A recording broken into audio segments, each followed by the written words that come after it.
2023년 12월 25일 날 MBC에서 유일임 위원장님의 민원 사주역을 단독 보도했습니다. PPT 보시죠.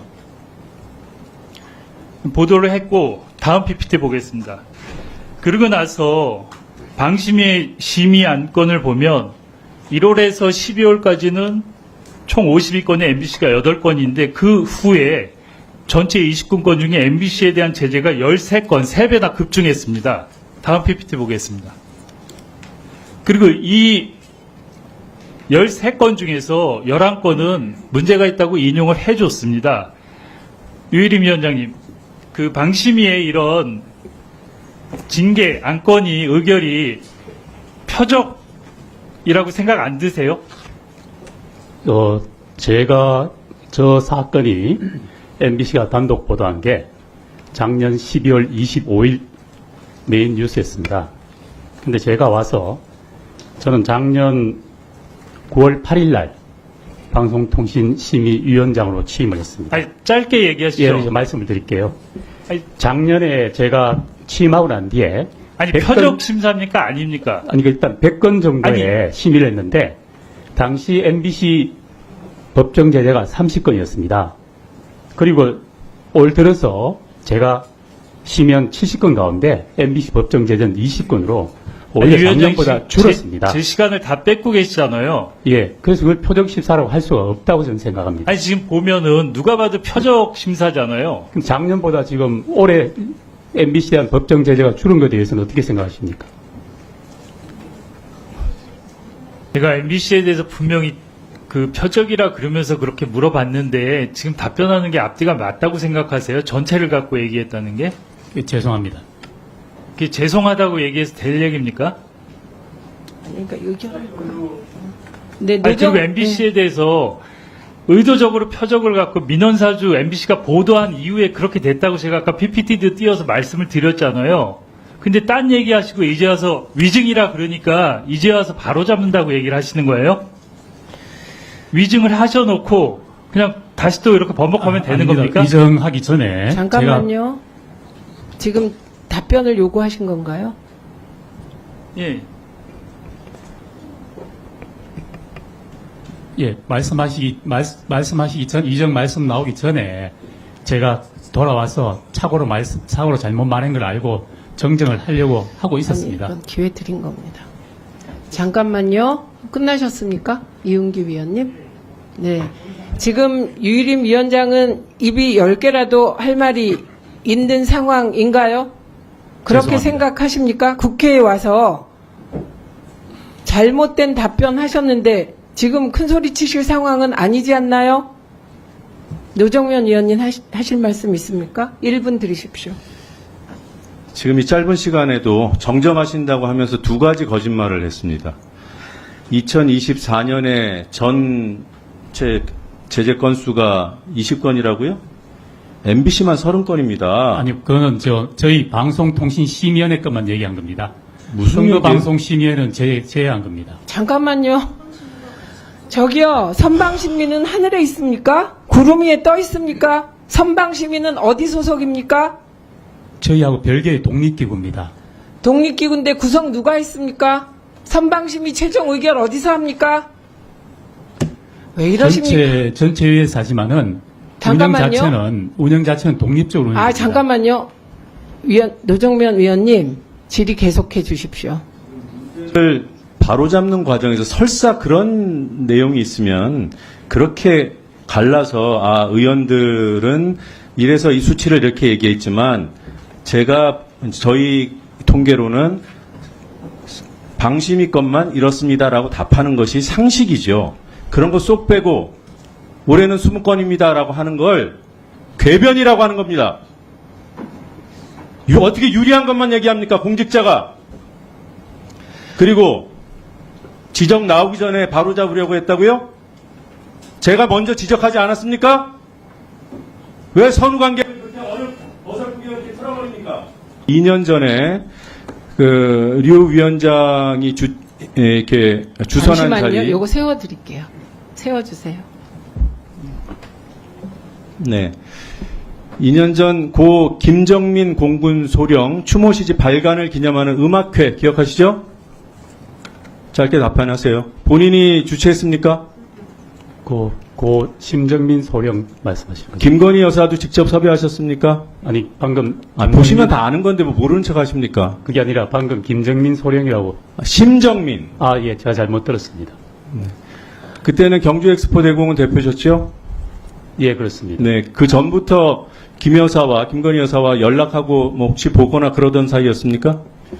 전날 행사 때 30분 전에 네, 갑자기 용산 대통령실에 경호원들이 오셔가지고 네. 대통령 부인이 오신다는 말을 저는 처음 들었습니다. 그 전에는 김 여사와 뭐 통화하거나 그런 일이 없고요. 전혀 뭐 그런 적 없습니다. 네, 사진 한 장 보겠습니다.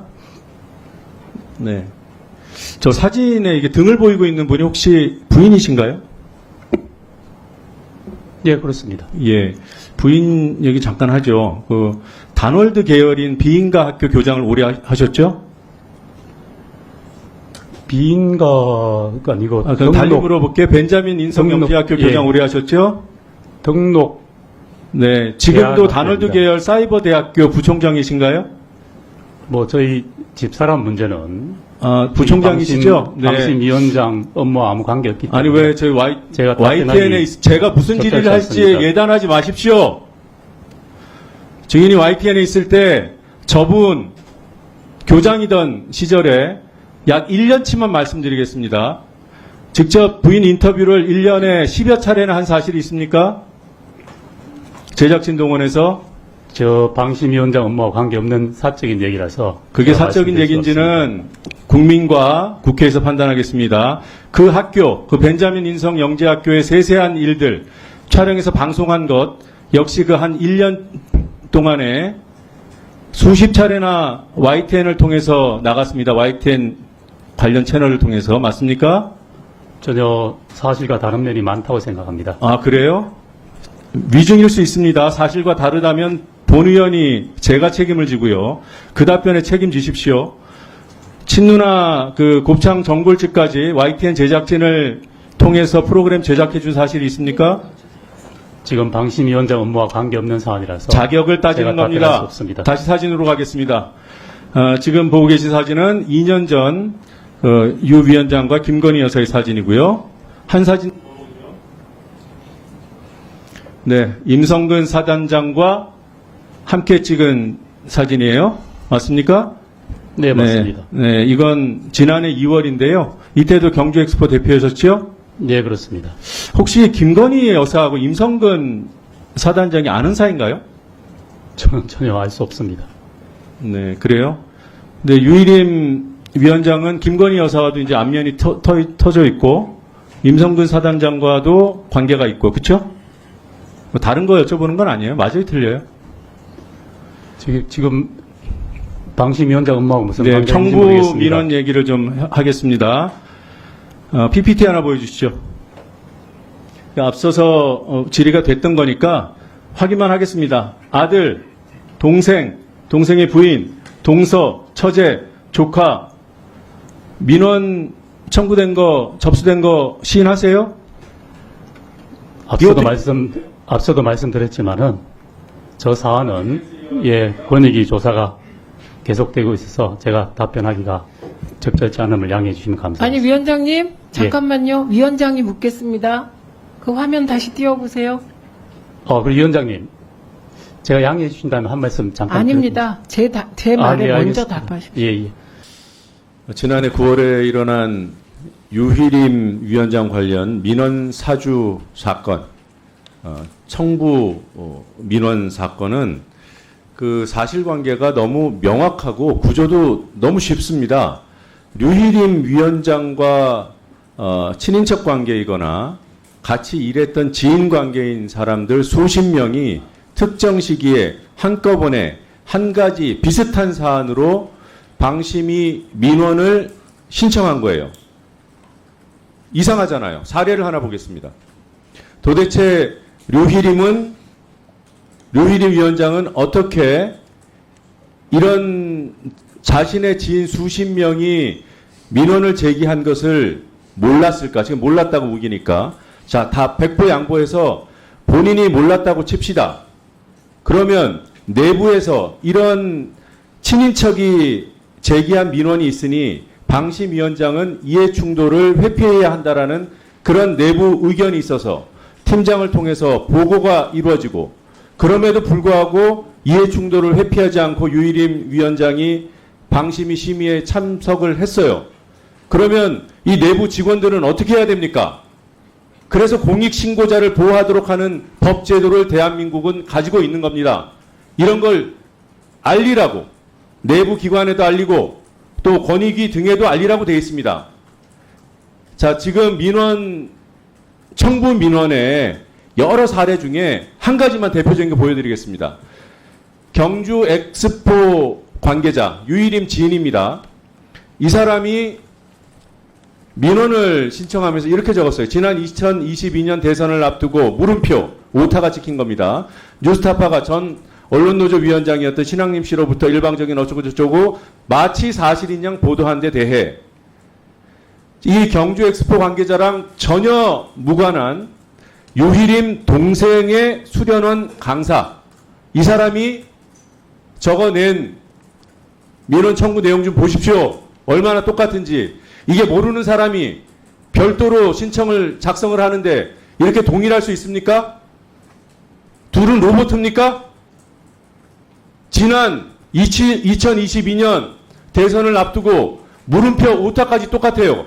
노란색으로 지금 표기되고 있는 것이 똑같은 내용들입니다. 어떻게 이렇게 똑같이 쓰죠? 텔레파시가 통합니까? 이 경주 엑스포 관계자랑 수련원 강사가 쌍둥이에요? 이런 증거들이 있는데도 경찰은 이 의혹을 파고들지 않고 신고자를, 민원 제기자를 색출하겠다고 압수수색까지 해요? 지금 이런 누가 봐도 불공정한 수사, 공익신고자를 때려잡겠다고 경찰이 그냥 노골적으로 이렇게 움직이고 있는데, 저는 심각하게 의심하는 부분이 또 하나가 있습니다. 이게 이제 권력 차원에서 뭔가가 작동해서 움직이고 있을 것이라는 그런 의심과 함께 유일임 위원장이 고발한 사건이기 때문에 유일임 위원장이 가지고 있는 검경 인맥을 통해서 뭔가 힘이 작동되고 있는 것은 아닌가, 이런 의심도 하게 됩니다. PPT 보시겠습니다. 아시는 대로 유일임 위원장은 지금 이 정권하에서 막강한 위세를 휘날리고 있는 법조 언론인 클럽 회장을 지낸 사람이에요. 그 유일임 위원장이 YTN의 고위 간부로 있던 시절에 형사사건 한 가지에 연루가 됩니다. 조금 전에 보신 이 화면은 그 사건이 공판이 진행 중인 그 시기에 2011년입니다. 그때 고가의 공연 티켓을 검찰총장, 당시 검찰총장 등 검찰 고위 관계자들에게 로비를 합니다. 티켓 로비라고 명명돼서 보도됐던 내용입니다. 지금 보고 계신 이 사진이 김준규 검찰총장님께 이렇게 쓰인 그대로입니다. 받는 사람을 김준규 검찰총장 등등 그 당시에 현직 검찰 고위 간부들이에요. 누가 보냈습니까? 유희림 씨가 보냈습니다. 유희림 배상이라고 적혀 있습니다. 그 옆에 있는 편지글 보이시죠? 이건 편지 내용은 아닙니다. 이 전달자에게 잘 좀 부탁해라고 적었습니다. 유희림 씨 친필입니다. 그리고 그 밑에 적혀 있는 정보를 주목해 봐 주십시오. PPT 넘겨주세요. 유희림 실장 관련 노종면 명예훼손 사건 2심 사건 번호, 담당 검사, 공판일까지 적어서 검찰총장 등에게 티켓 로비를 했던 사람입니다. 물불 안 가리는 사람입니다. 그래서 지금 진행되고 있는 서울경찰청의 수사가 어떤 힘이 작동돼서 이루어지고 있는 것인지 심각히 우려되고 의심스럽습니다. 해서 반드시 국회 차원의 청문회가 열려서 경찰 관계자들도 모두 증인으로 채택해야 된다고 생각합니다. 이상입니다.